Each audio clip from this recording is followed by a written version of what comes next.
Келерки жылы Кыргызстан мамлекеттик деңгээлдеги эки чоң иш-чараны белгилөө алдында турат. Алардын бири 1916 жылкы улуттук боштондук көтөрүлүштүн 100 жылдыгы болсо, экинчиси эгемендиктин 25 жылдыгы. Кыргыз мамлекеттүүлүгүн калыптандыруудагы эң маанилүү тарыхый окуяларды эстен чыгарбай, түбөлүккө сактоо максатында өлкө башчы жарлыкка кол койду. Эми Атабейит мемориалдык комплексинде өркүн шейттерине арналып ири комплекс курулат.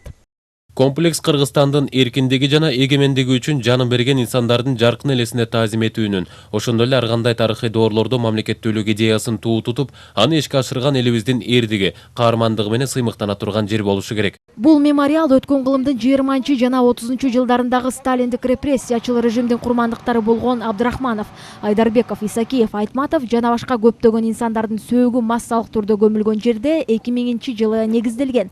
2008 жылы бул жерге залкар жазуучу Чыңгыз Айтматовдун сөөгү коюлган.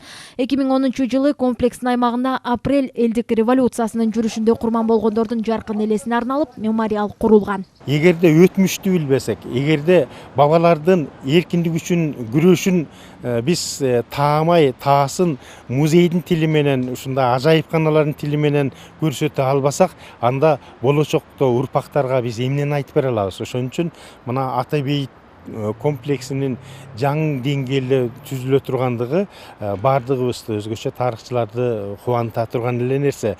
Тарыхчылар белгилегендей, жарлык чыгуу менен эле иш бүтүп калбайт. Коомчулук жапатырмак киришип, бул демилгени өркүндөтүшү керек.